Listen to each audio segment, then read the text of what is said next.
great panel, and this panel I will be moderating. And this group here, what I'm particularly excited about is that they are individuals who have been trialing the ASRA methodologies in their own unique settings. So I'm going to ask each of them to share a little bit about their experience. And so we're going to dive in with that.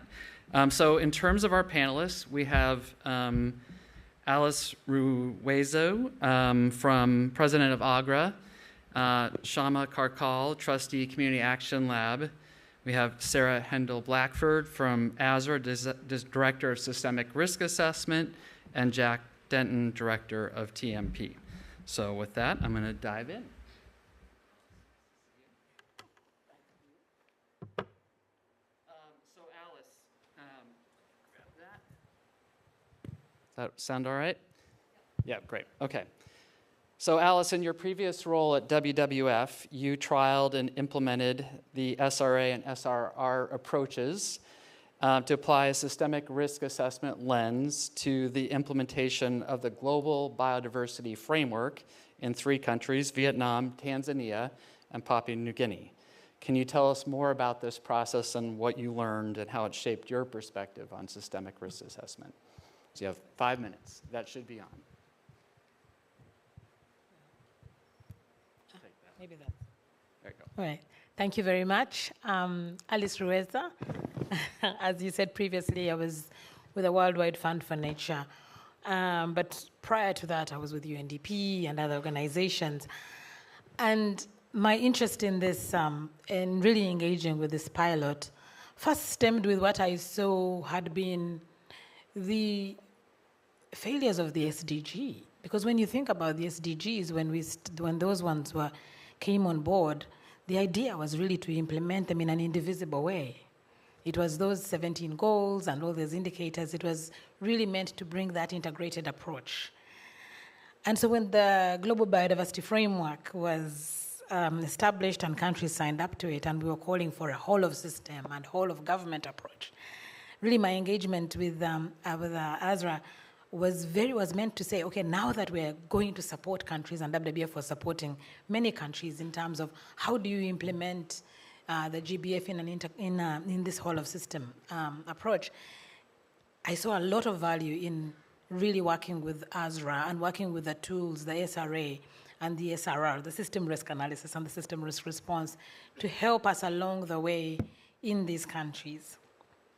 So first, with the systemic risk analysis, we really were able to map the entire system. It was about understanding the economic, the social, the environmental, the entire system in those countries. And as you can imagine, as you're doing that, this leads to another. I think someone said earlier that one connects to another, one connects to another.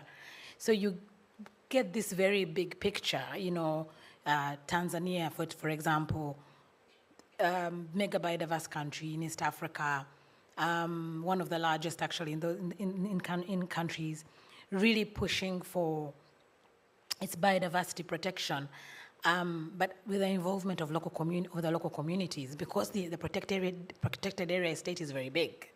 So Tanzania made a decision long ago to have community-based forest management, and so on community-based biodiversity management for that matter. But thinking about how to do that, how to implement that. PNG, again, large mega biodiverse in the Pacific, stronger community involvement, but very remote. So capacity, a challenge, but also a strong economic imperative. They want to harness their natural resources for economic growth. And Vietnam, similar to PNG, but more centralized, so not as much community engagement. So looking at those. So SRR, the systemic risk analysis, allowed us to do that, map the entire system. Now the systemic risk response was also very useful because it pushed us then to think about, okay, here is a system. There's a lot of things happening. There's a lot of responses, community-based management, taxes, policies.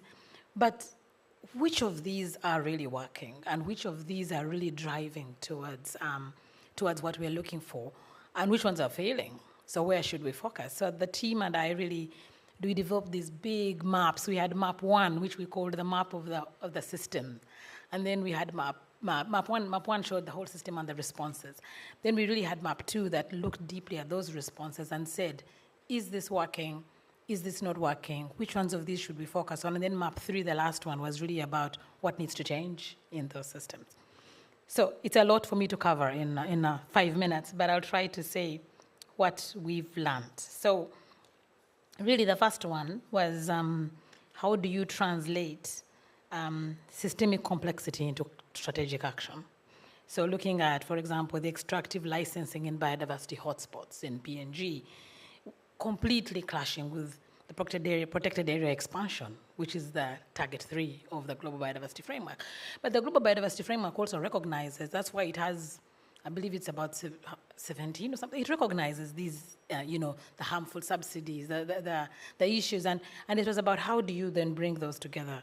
Same with Vietnam, export-driven industrialization in the Mekong Delta, degradation of biodiversity hotspots. They all run against each other.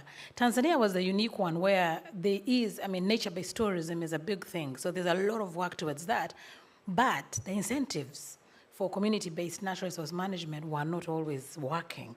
And therefore, you have the goal, you have the setup, but you're not putting in place the right policies. The second lesson really is about the weak cross-sector alignment, because you have a setup, most of these setups in countries sitting in environment ministries, but not necessarily aligning with climate and other things that obviously affect the work. Another one was it's political. It's political. You can have all the evidence, you can have everything, but if you don't have the political understanding, you struggle. The blind spot also in the short-termism versus, these are things that take a long time. Biodiversity, conservation, these are 15-year horizons, and yet we're talking about 5. Finance, strong lever, absolutely. Everybody talks about finance, everything. Finance moves everything. So really understanding finance. Why else would PNG be interested in extracting their natural resources? Why would Vietnam? That's where the resources are coming from. Nature-based tourism in Tanzania. Gender. I think it was such a good point you made, Diane. Women are very important. Where they are is where the things are happening.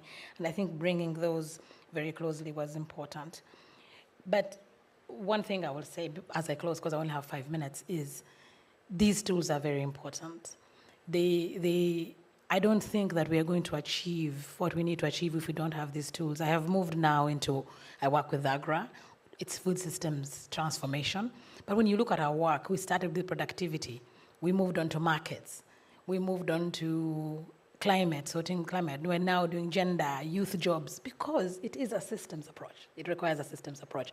And so these tools are so important, and I'm hoping that we can continue. I am looking forward to continuing engaging the teams. Thank you so much.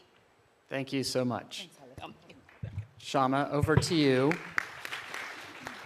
So you have extensive experience working with marginalized communities in India and South Asia. It would be great to hear you talk a little bit about how these types of tools have affected your risk planning processes and especially ensuring that communities aren't left behind. Thanks for that, Todd, and thanks for the opportunity to be here. I think having been part of the process of development of these tools in itself, coming from the working group, it was an opportunity to actually take the tools, at least the SRR tool, to a greater extent, to civil society organizations within the network in India and actually engage with them on it and reflect. And I think what was interesting is that we talked about silos in the previous panel, and despite the fact that there is some understanding of systems, we continue to act within those subsystems. And I think the tool, first of all, provides this space or the opportunity to reflect and say, where are we actually acting? And therefore, what are the interconnectednesses that we're missing, not acting on? And how do we actually start to connect? And if it isn't just within my own organization or within my own team, who else do I work with to actually bring that into sort of the work that needs to be done? And I think it's, one angle of that is in the room or in the conversations, often we don't have the people that we're working with. Stephen's question on language, because these conversations tend to happen in English, happen with peers, and how do we then take it into community? And I think people in communities experience the interconnectedness, right? They live it. They understand the uncertainty. So as a principle, we don't actually have to explain it to them. But there are aspects, there are principles and criteria that as practitioners or intermediaries, people working on these issues, we tend to sort of avoid. I think we have a principle around sanctity of non-human life, and I think that's one of those things that just doesn't get enough attention in a lot of the work that we do. And I think we had a lot of, sort of conversation around how do we focus on that? How do we bring that back? Who is missing in the room when we're having these conversations? So I think deeply reflective. I'm really glad to see the tool is now accessible on a sort of a web interface, because I think most of us as practitioners are acting. We're busy responding. The opportunity to step back and say, are we actually responding to the right things? Are we responding to everything that needs to happen? Are we responding with other right people? Who else do I need to be acting with? Are questions that don't get asked often enough. And I think the tool provides that opportunity, and it was sort of great to see that. I think the other aspect is that how we process. There is an iterative nature to the work and the responses. And often that gets taken away by the structures that have been created, because you're delivering projects and have to deliver outputs, and somebody wants a report and somebody wants you to say this has been done. Whereas we know, like Alice said, that work actually needs to go on. It's not 2 years, it's not 5 years, it's sometimes decades. And how do you bring that into what's being done as response, I think, is something that, again, we had the space or the opportunity to do with colleagues, but I think is a conversation that can now happen with communities, and we change the way some of these responses are created, built, financed, and executed. Thank you. Back to you, Todd. All right, I'm going to skip over you, Sarah, and come back to you last, and turn to Jack next. Jack, you're working at the intersection of policy and social challenges at Mission Climate Project to help equip stakeholders with the knowledge to navigate risk and build resilience. And so it'd be great to hear a little bit about what you've learned through that work and how it's being reflected in the ASRA tools, and yeah, just love to hear a little bit about some of your reflections. Thanks, Todd, and thank you, ASRA, for welcoming me here to this extraordinary event. So TRMP are an organization that focuses on near-term climate change, which we typically do through a process of research, stakeholder engagement, and then delivering solutions kind of on the ground and through partnerships. For this project, where we were testing ASRA's tools on systemic risk assessment and response, we took, I guess it was kind of ultimately a utilitarian approach to, in pretty broad terms, try and see what we could do with the greatest possible good for the greatest number and diversity of species. So the focus was really on biodiversity, and the way that we did that was through understanding how risks in the near term might be causing broader or more systemic issues in the longer term, and what that would then mean in terms of the way that you designed responses or co-developed the most effective responses in the here and now. I mention all of this because this kind of pragmatic focus is really important to the way that we went about the modeling and the stakeholder engagement. So we provided analyses of systemic risks to biodiversity and from its loss in a couple of very different landscapes. The first was the island of Sulawesi in Indonesia, which is a hotspot currently for nickel mining, and Chilean Patagonia, which has extraordinarily rich biodiversity. Fundamentally, we looked at how climate change and other risks to biodiversity in the next 5 to 10 years could undermine the natural resilience of landscapes provided by geodiversity and connectivity to more profound climate shifts in the longer term. We then presented our initial findings to stakeholders at workshops we held in each location and asked them what was missing from our analysis and what responses they thought were needed.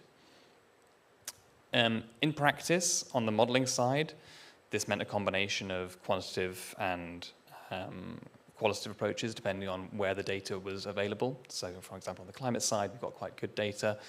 And on the social and political side, almost by definition, those things are a little bit fuzzier and harder to capture in those terms.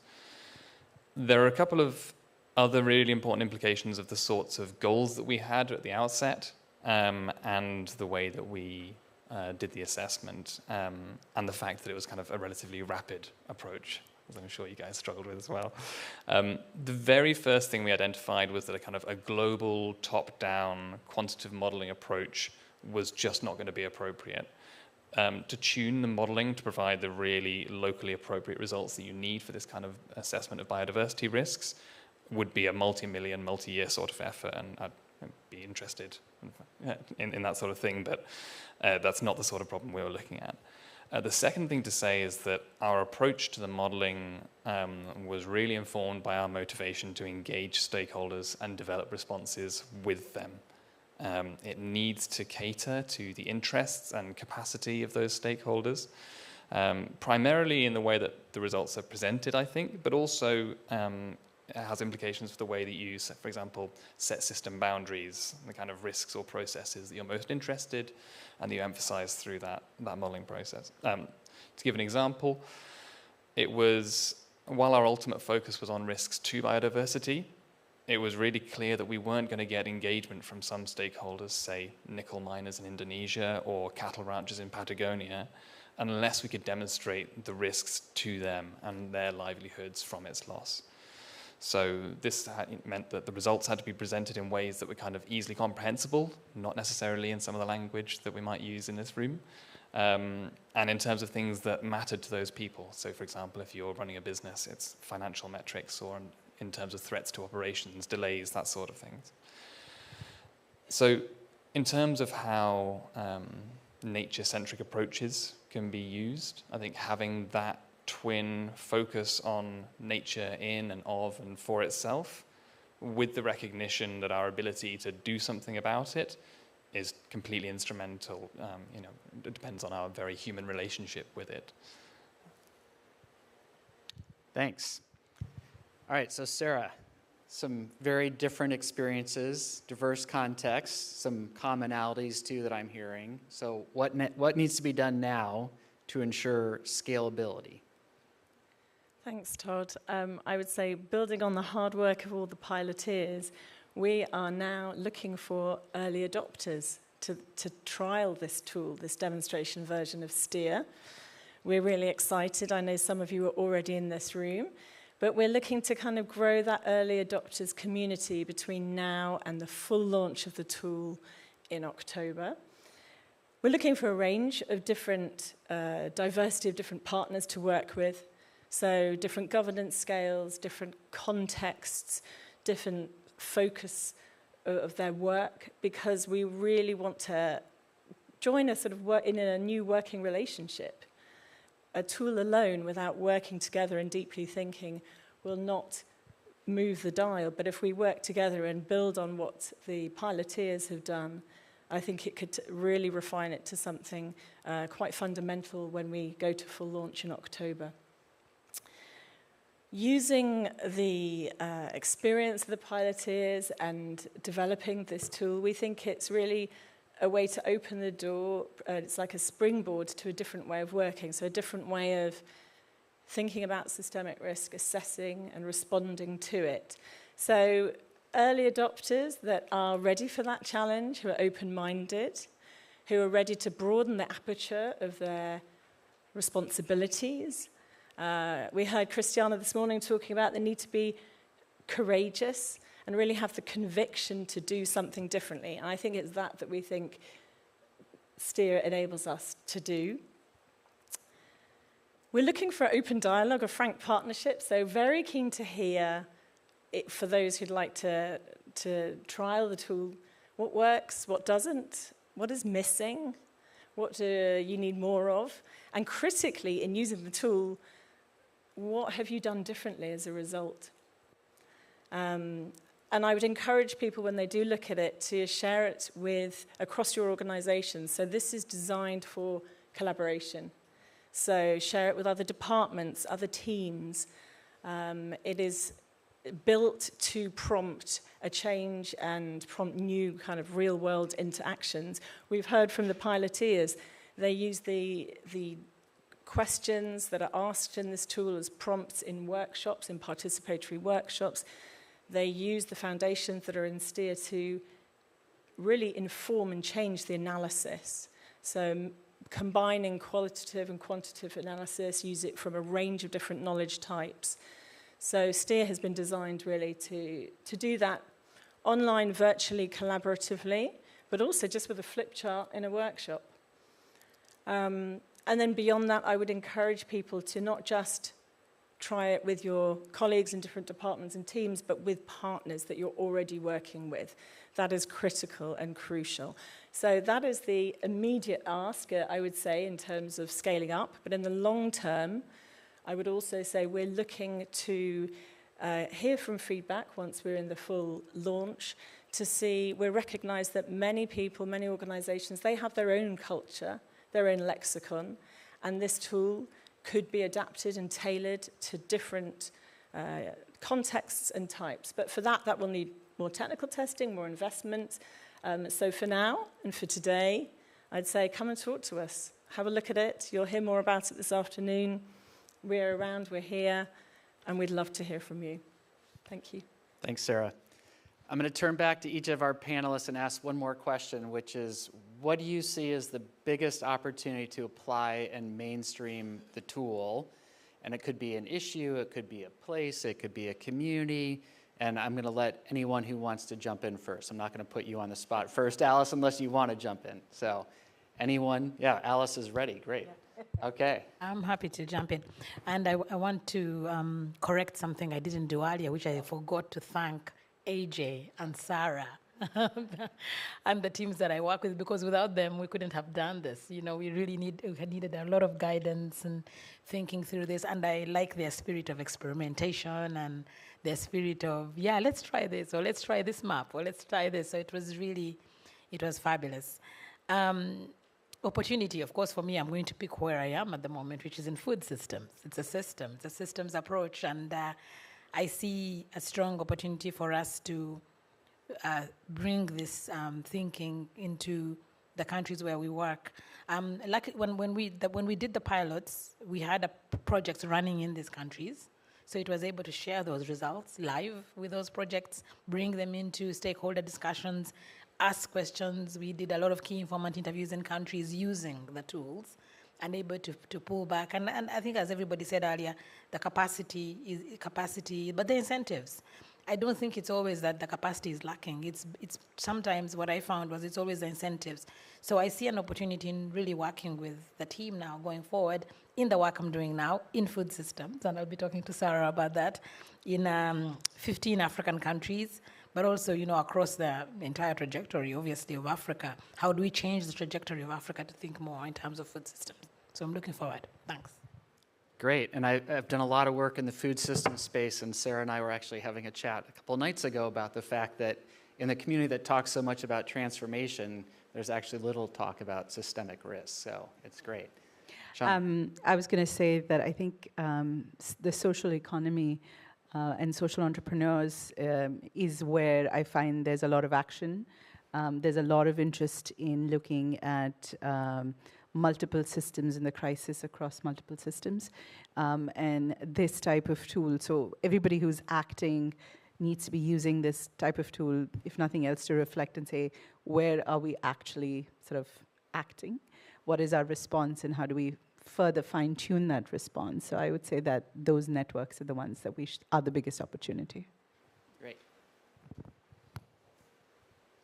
Sure, thanks, Tom. I think there are a couple of areas or ways that I can see these tools being really, really valuable. I think the first one is in aligning with existing standards. So where there are already standards that are aimed at understanding risk, particularly those, I think, that we're seeing with, for example, TCFD and TNFD, where you have now broader integration and agreement among those standards. How is it that we can understand or implement or mainstream the ASRA's tools within those? That seems to be a really strong opportunity for you to have people thinking about some of these things already and kind of joining the dots and having a body of practice and principles that lie behind that inform you in the way that you kind of interpret and train people and understand the implementation of those things. That might be through working with the practitioners that provide the number crunching. It might be with working with regulators. I think the other one is to work kind of at the other end of the pyramid, if you like, and that gets at this question of language that I think was Stephen raised and the panelists were talking about in the previous session, which is that, again, if we seek to engage the broader spectrum of society on the issues in the terms which we might use on this panel, or in the write-ups that I have of kind of the modelling, we're going to go nowhere fast. It needs to be, there needs to be a process by which we make the very, very real risks legible and understandable and comprehensible in terms of things that matter. So it's identifying what those incentives are, and therefore what the leverage points are. And that is something which is it's a very different sort of work. And I don't have a ready answer for what that looks like, but I think it probably involves a little bit more face-to-face and a little bit more of the kind of on-the-ground action that you guys have mentioned. Great. Sarah, last but not least. I would say everyone here in this room, we're all incredibly privileged to be here together and have this moment in this beautiful location that allows us the time and space to think, reflect, and converse. But with that privilege comes responsibility, and we all have that responsibility and agency. We all have that agency. And so I would urge you to our conversation, Todd, we had earlier, for all of us to, when we step outside of this wonderful location this weekend and this bubble, have the agency and take what we've learned today back to all of your domains. This is a transdisciplinary gathering, so that for me is the biggest opportunity. Bring this back, talk about it, and consider how we can change and redirect responsibilities and resource flows towards systemic risk. That's a perfect place to end. So let's thank our panel.